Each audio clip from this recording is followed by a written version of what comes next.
kasi ni mga magulang mo. Sumama ka lang sa akin. Sasabihin ko ang lahat ng gusto mong malaman. Nabawi mo na ba si Iliana? Dumating si Nanora. Umalis ka na! Alis! Mabait po siya. Anong rason at gusto niya magpunta dito at kausapin ka? Gusto lang naman po kausapin ng lolo ko eh. Lolo? Kung wala kang magagawa, ako ang gagawa ng paraan. Di siya pwedeng mabawi ng mga kaskabel. Si Iliana na ampon at apo ni Eddie Cascabel. Lolo ni Eliana, si Sir Eddie. Ampun lang po kanila, lolo. Hindi kaya ikaw ang nawawalang anak namin ni Isabel. Basti, wala kaming ginagawang masama ni Eman. Sa susunod, ayoko nagkikita kayo di Eman, ha? Meron siyang nakikita dun sa bata eh. Parang tukso ng dugo. Siguro ang saya-saya kapag nangyari yun. Ayoko sa lahat. Pinagsisinungalingan ako, ha? Ladies and gentlemen, Serpentina Girl. Ako si Cora. Ako ang nanay mo.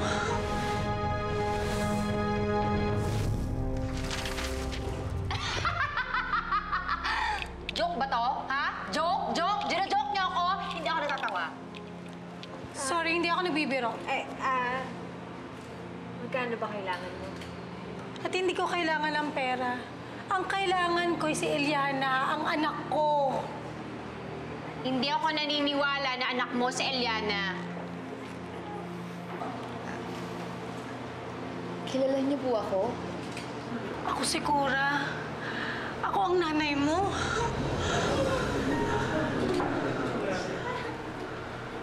Walang-wala akong pera nun. Ni wala akong mapakain sa'yo.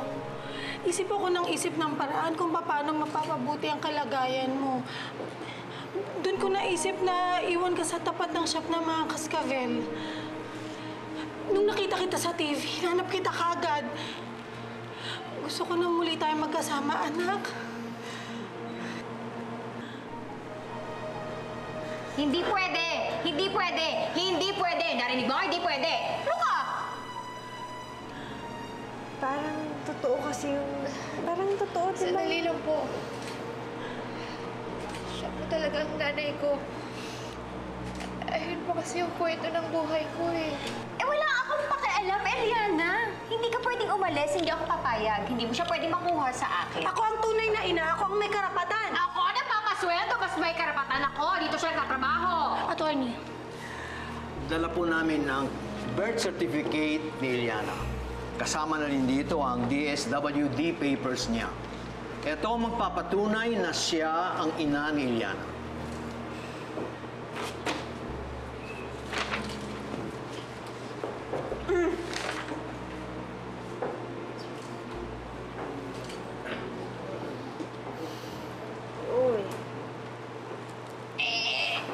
Ano naman kung totoo yan? Porke ngayon sikat na, kumikita na, kukunin nyo, basta-basta. Hindi pwede yun, hindi pwedeng ganon. Hindi pwede dati, tatapon mo, tapos ngayon kumikita, kukunin mo. Hindi. Attorney. Ganito na lang po ang gagawin natin. Kita-turn over muna namin si Iliana sa DSWD.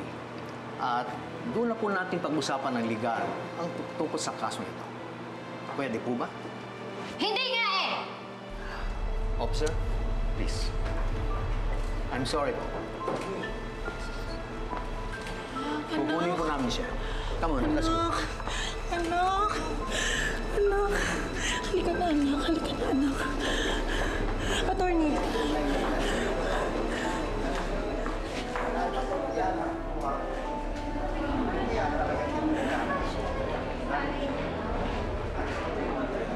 Ba't nagkaganon?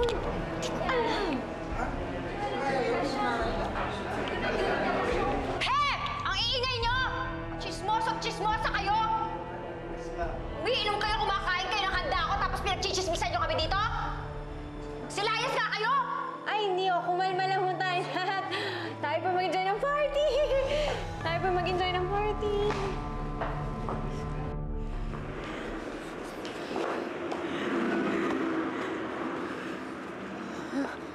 Halika na. Saan po tayo pupunta?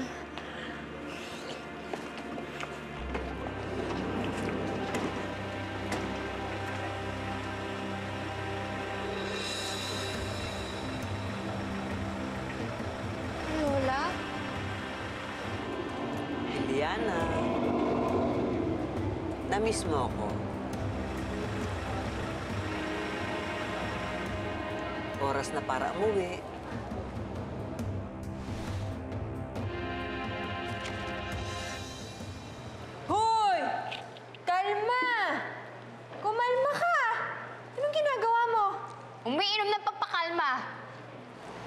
Sigurado po ba kayo na nanay talaga ni Iliana yung kumuha sa kanya? Hindi ko alam. Siguro. Malamang. Hindi ko alam eh. May lawyer, may police, may DSWD. Hindi ko alam. Huwag kang mag-alala. Aalamin ko kung sino yan. Akong bahala. Bigla na lang sumulpot eh. Paano na yung Serpentina girl ko?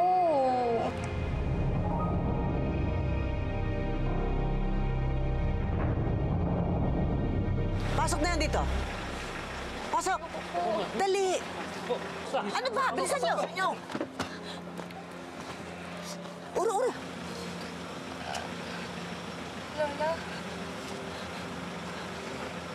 ano po ginagawa niyo dito? Para sunduin ka. Babalik ka na sa dati mong tirahan. Ayoko po, Lola. Ayoko na mahulog ulit. Iliana, wala ka nang magagawa. Akin ka na. Ayoko po, Lola. Tinaman mo ako na. Ayoko na po bumalik kay Lola. Napakatanga mo talaga, oo. Eh, hindi mo naman kaano-ano yung babaeng yan. Binayaran ko lang siya para magpanggap na nanay mo. Alam ko kasi, na kapag sinabi niya sa yung nanay mo siya, tiyak yung sasama ka sa kanya.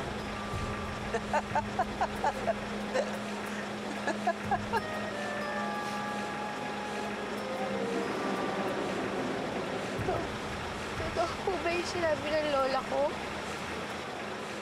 Hindi ikaw ang tunay kong nanay?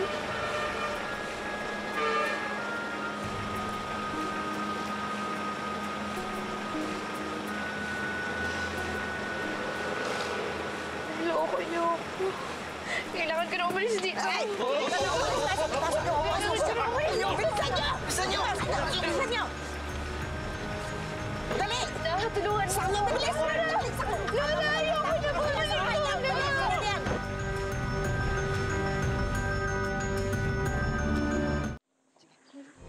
Sige. Dali. Lola, saan niyo po ako dadalhin, Lola? Huwag ka nang maraming tanong. Dito.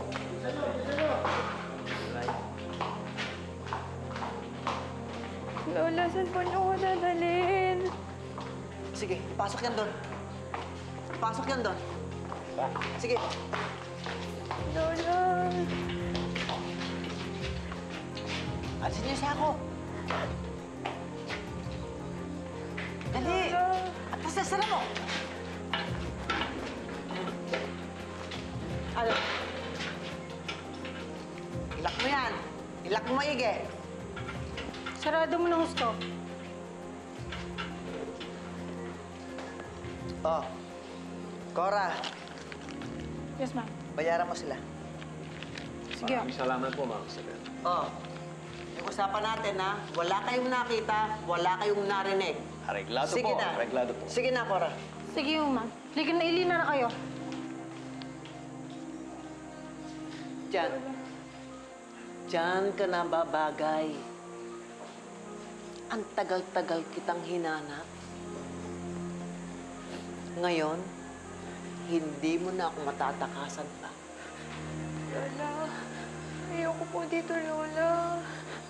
Pakawalin niyo na po ako. Parang awa niyo na po. Ayoko na pong mawalang ulit, Lola. Balik niyo na po ako kay Ma'am Eman. Ma'am Eman, pagkatapos ka namin kupkupin, ito yung gaganti mo sa amin? Tatakasan mo kami? At doon ka pupunta sa kalaban namin? Ha? Lola, di ba ayaw niyo naman po sa akin? Eh, bakit gustong-gusto niyo po ako makuha? Eh kasi alam mo, espesyal kang bata. Ikaw ang nagdadala sa amin ng swerte. Swerte?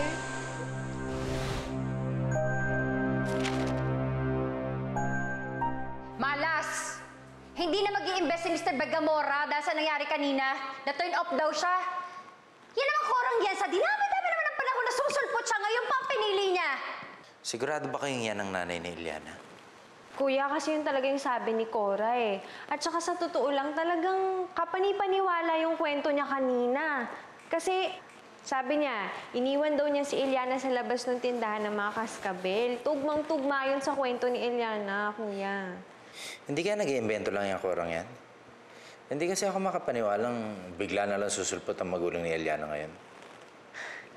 May lawyer, may DSWD, may pulis, may papeles. Ano pa bang gusto mong paniwalaan? Ano bang gusto mong paniwalaan? Na ikaw ang tatay ni Eliana? Hindi mo nga anak yung Elianang yon. Sabi ng mga kaskabel, yung anak nyo hindi normal. Bakit itatapon ng mga kaskabel ang anak nyo? Kung normal yon, mag-isip pa nga. Ate, paano nga pala to? Tingnan mo, nakikita ko dito sa kalendaryo, parang mga mulso. Bukas may appearance si Eliana. Anong gagawin natin? Ang gagawin mo, di cancel mo. Ha? Anong ika-cancel? Anong gusto mo mangyari? Baka mamaya lahat ng mga tindahan na nag-order sa atin, eh biglang ibalik yung mga mga produkto. O paano na tayo lugi? Puro negosyo na lang ba iniisip nyo? Hindi nyo man lang ba iniisip yung kalagayan ni Eliana? Kung nasaan siya, ano nangyari sa kanya? Nasa mabuti ba siyang kalagayan?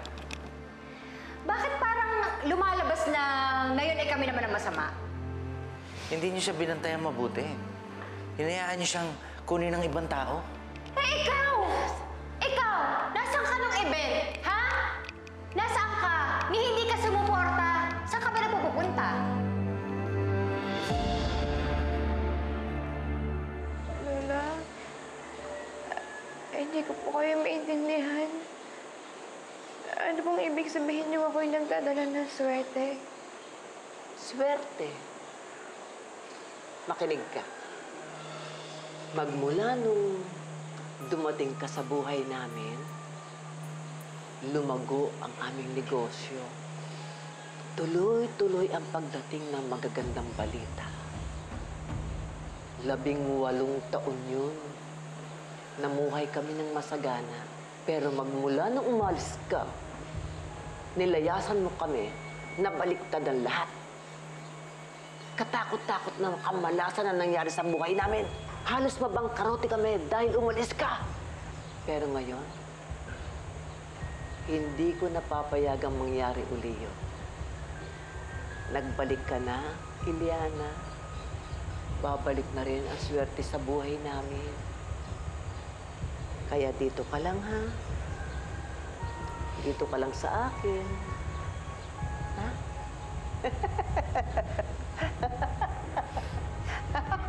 Lola! Sandali lang, Lola. Ayoko po Bantayan niyo yan. Lola, ayoko po dito. Lola, tulungan niyo ako. Lola!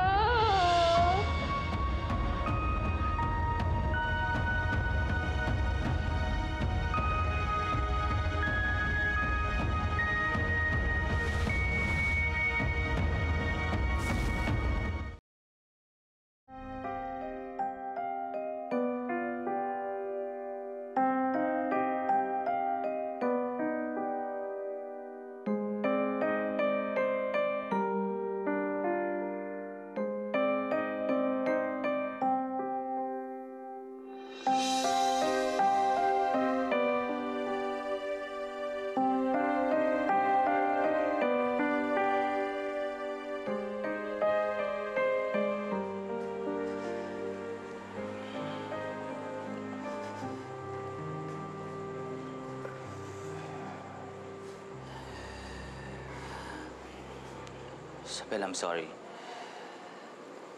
Hindi ko sinasadya yung ginawa ko sa'yo. Iwan mo muna ako, Basti. Gusto ko mapag-isa. Isabel, pinagsisisihan ko na yung ginawa ko sa'yo. Hindi naman kita masasampal kung di mo ako binigyan ng dahilan para magselos. Humihingi ka ba ng tawad o nanunumbat ka? Basti, kahit kailan hindi ako sinaktan ng mga magulang ko. Kaya wala kang karapatang saktan nila ko.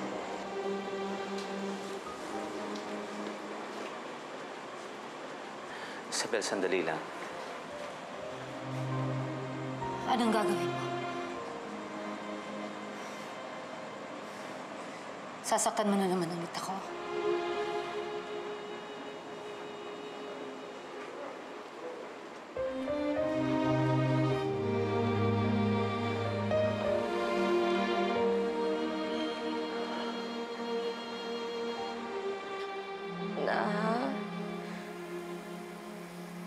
Totoo kaya yung sinabi ni Lola?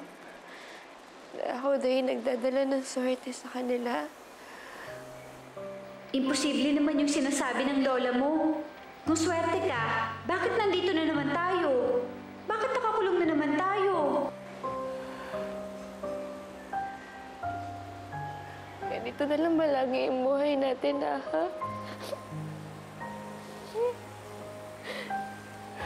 Konting kaligayahan.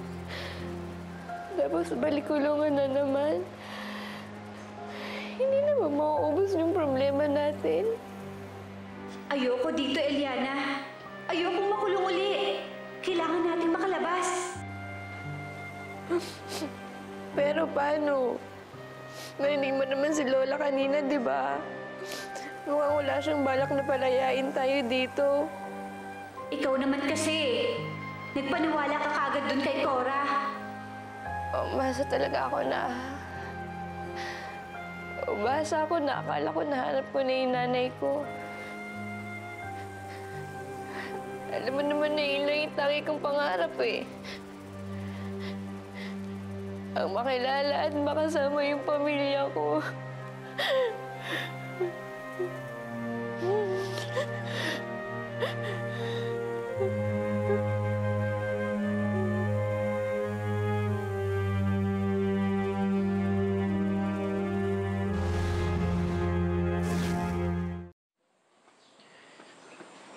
Wala pa rin balita kay Eliana, tay. Humingi na ako ng tulong sa mga pulis para mahanap siya. Eh, baka naman nag-enjoy yung bata kasama yung nanay niya. Hindi maganda ang kutob ko kay Cora. Oh, bakit naman?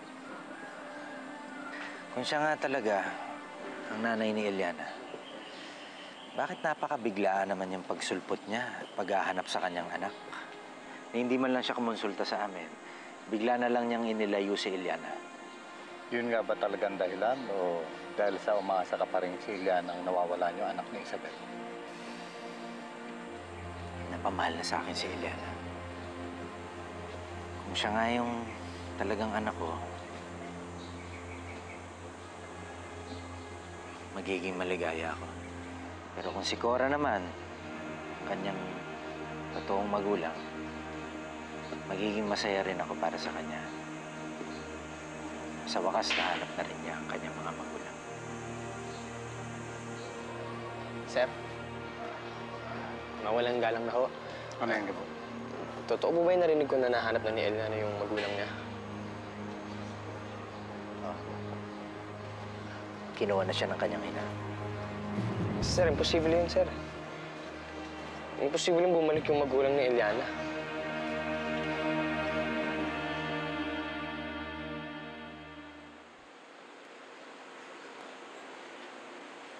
Hoy! Hoy! Hoy! Gising! Lola?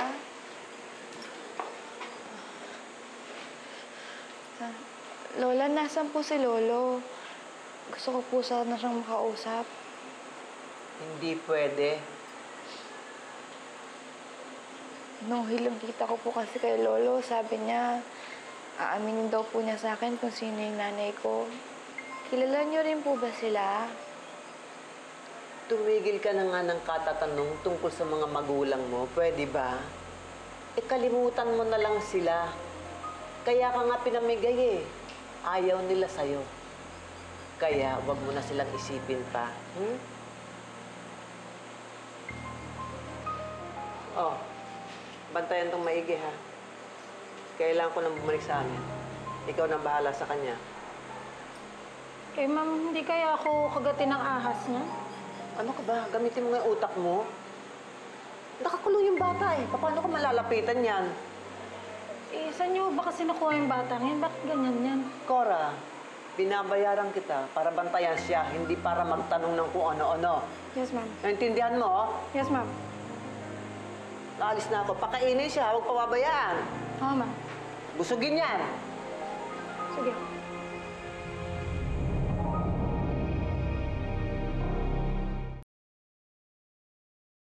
Eh, bago ho dumating dito sa Eliana, gustong-gusto na ho siyang kunin ng lolo at ng lola niya. Lahat na ako, ginawa nila eh. Kaya ako malakas yung kutob ko na yung nanay di umano ni Eliana, gimmick lang ng lolo niya para mabalik sa kanya. Paano ka nakakasigurong peke nga ang korang yan? Sir, nung huli ho kasing nag-usap si Eliana at yung lolo niya, sabi ng lolo niya, na kapag sumama si Eliana sa kanya, sasabihin nila yung tunay niya magulang. Kung gusto ko talaga nilang aminin kay Eliana yung magulang niya, bakit ngayon pa? Kung kailan modelo na siya ng Serpentina? Alam mo, may point ka. Alam ng mga kaskabel na ang alas natin si Eliana, kaya hindi malayo na ipakidnap nila yan si Eliana para ano lang, masabotahe tayo, ganon. Buwisit kasi yung mga kaskabel na yan eh. Akala nila mauutakan nila tayo. Kasi halika na, sugurin na natin sila. Oo nga. Teka lang. Hanggang wala tayong matibay na ebidensya, hindi natin masasabi ang mga kaskabel ang kumuha kay Eliana. Sir, kailangan mo natin mahanap si Eliana. Ayaw na ayaw ho niyang bumalik dun sa lolo at lola niya kasi inaapi siya dun eh. Sir, hindi ho taong turing sa kanya dun. Kakausapin ko si Isabel. Sa kanya ko nalang itatanong kung may kinalaman talaga mga kaskabel. Magdi-deny lang yun dahil wala namang kriminal na umaamin sa kasalanan. Basta, dito lang kayo. Ako nang kakausap sa kanya.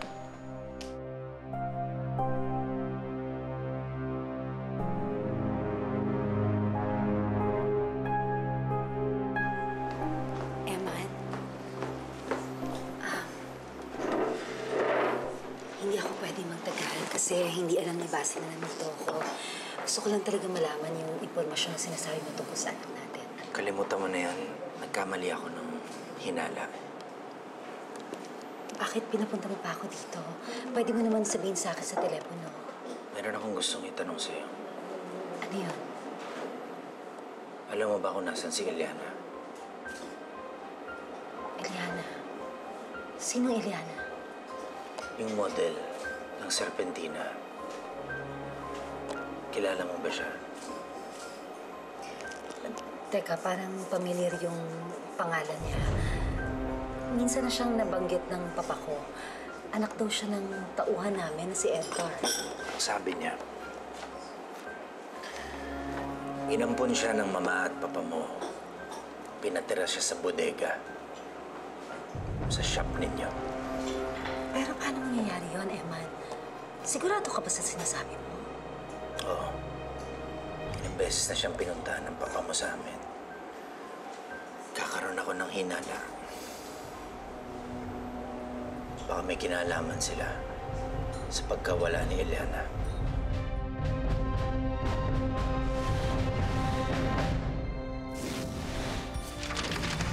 Hoy! Ano ginagawa niyo dito? Ilabas niyo si Eliana. Wala sa amin si Eliana. Gusto ko makita ang basement niyo. Rora, umami ka nga sa akin. May kinalaman ka ba sa pagkawala ni Eliana? Ano tong sinasabi ni Emma na inampun niya daw si Eliana at pinatira dito sa basement ng shop? Ikaw ang pinakamatagal na mas nakakilala kay Eliana. Naniniwala ako sa mga sinasabi mo. Magtulungan tayo para hanapin si Eliana. Sigurado ka ba sa binabalak mo na, ha? Sundin mo lang ang mga sinabi ko. Bilisan mo na. O, saan ka pupunta?